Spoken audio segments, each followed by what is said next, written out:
안녕하세요. 돈이 있어야 낭만도 있다. 낭만을 찾아다니는 낭만 중독자입니다. 자본주의라는 단어에서부터 알 수 있듯이 우리가 현재 살고 있는 경제체제는 자본가들에게 더 유리한 구조라고 할 수 있겠는데요. 이렇게 사회가 성장하는 속도보다 내가 뒤처지지 않으려면 올바른 투자를 통해서 이 자본가들과 함께 가야 한다는 이야기를 이전 영상에서 해드린 바가 있습니다. 그래서 이번 영상에서는 간단한 예시를 통해서 우리 같은 개인들이 자본가가 될 수 있는 두 가지 루트에 대해서 함께 생각해보는 시간을 가져보려고 하는데요. 앞으로도 계속 돈돈거리면서 부의 낭만을 찾아다닐 예정이오니 관심 있으신 분들은 구독과 좋아요 부탁드리겠습니다. 먼저 자본가라는 단어의 정의부터 한번 짚고 넘어가 보도록 하겠습니다. 말 그대로 자본을 갖고 있는 사람이라는 뜻인데요. 이러한 자본이라는 생산수단은 보통 기업들이 가지고 있고, 이러한 기업들을 소유하고 있는 사람들을 보통 주식회사의 주인이라는 뜻을 담아서 주주라는 단어로 부르고 있기 때문에 현대사회에서는 자본가를 보통 주주라고도 볼 수 있겠습니다. 그래서 우리 같은 일반 개인들이 자본가가 될 수 있는 가장 쉬운 방법은 바로 주식을 사는 것이라고 할 수 있겠는데요. 회사의 지분을 얼마나 취득하느냐에 따라서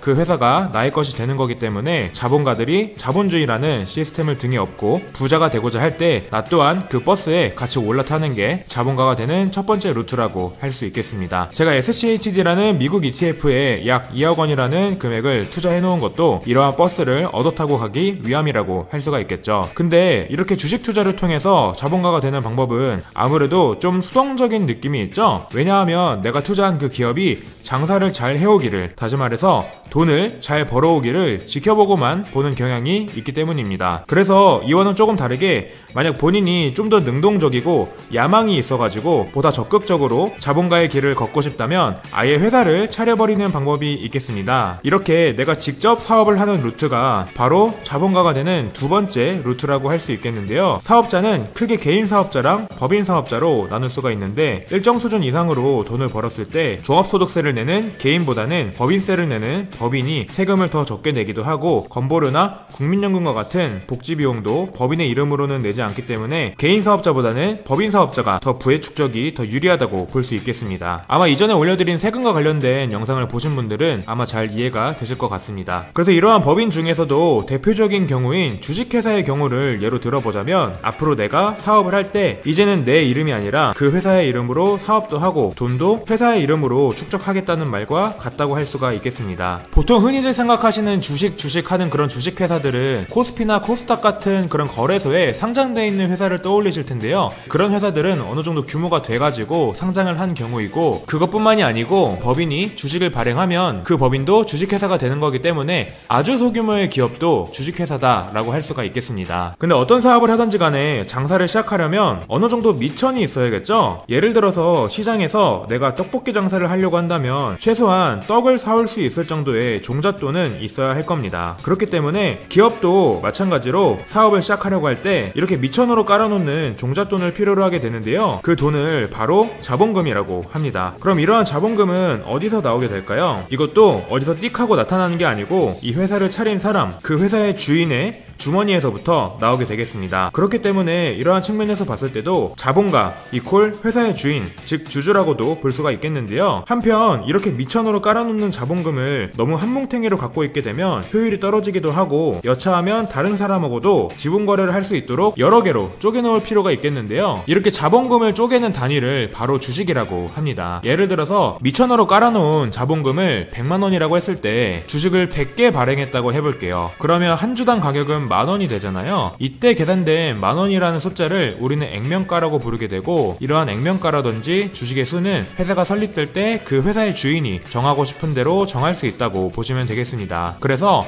이렇게 세워진 이 기업, 이 주식회사가 어떤 한 기간 동안 장사를 잘 해가지고 비용 처리도 하고 세금도 내고 뗄 거 다 떼가지고 돈이 남았다고 해볼게요. 그러한 돈을 기업의 당기순이익이라고 하는데요. 근데 이 돈은 회사의 주인의 이름으로 남은 돈이 아니고 회사의 이름으로 남은 돈이기 때문에 주인 입장에서 봤을 때 그 돈을 자기 이름으로 갖고 싶어지겠죠. 이때 주식회사는 주인들인 주주들에게 이익을 나눠주게 되는데, 그거를 주식을 기준으로 나눠주게 됩니다. 그리고 그거를 바로 배당이라고 하죠. 이익에서 얼만큼을 배당으로 나눠줄지는 그 회사의 주인이 정하게 되는데요. 만약 그 회사의 지분을 100% 그 회사의 주인이 다 갖고 있으면 그 배당금을 전부 다 가질 수가 있게 되겠죠. 한편 그 회사 주인이 개인으로의 부의 축적보다 그 사람이 갖고 있는 회사를 좀 더 성장시키고자 하는 욕심이 있다면 아까 남았던 그 돈인 그 이익을 배당의 형태로 개인들한테 보내기보다는 그 기업의 공장이나 연구소와 같은 설비 투자 같은 데다가 써가지고 더 큰 미래를 도모할 수도 있겠습니다. 그리고 나서 좀 더 장사가 잘 돼서 완전 사업이 뭐 번창을 해요. 그러면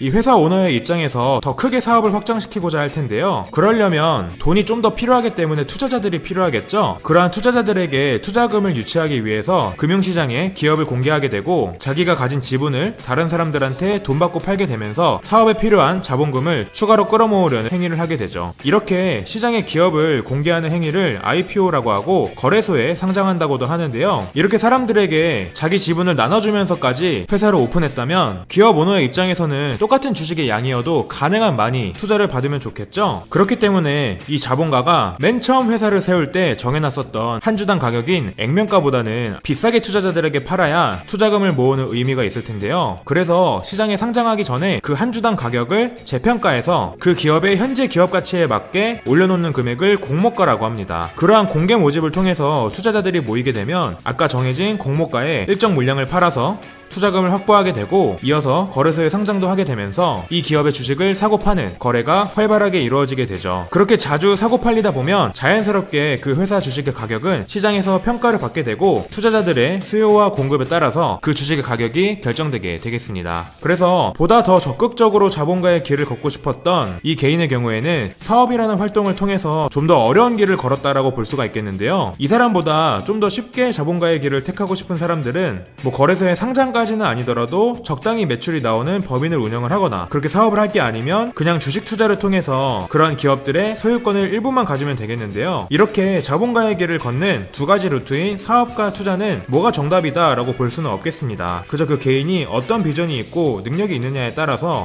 자본가가 되기 위해 사업가의 길을 걸을지 아니면 투자자의 길을 걸을지 본인이 결정을 하면 되겠는데요. 둘 다 하면 더 좋은 시너지 효과가 날 수도 있겠죠. 만약 그게 아니더라도 자본주의 사회에서 살아남기 위해서는 자본가가 되는 게 반드시 필요하다고 저는 생각을 하기 때문에 최소한 투자는 꼭 필수다 라는 점을 이야기하고 싶습니다. 네, 이렇게 해서 오늘 영상에서는 개인이 자본가가 될 수 있는 두 가지 루트인 사업과 투자에 대해서 함께 생각해 보았는데요. 앞으로도 계속 돈돈 거리면서 재밌는 돈 이야기를 할 수 있도록 구독과 좋아요 부탁드리겠습니다. 돈이 있어야 낭만도 있다. 낭만 중독자였습니다. 감사합니다.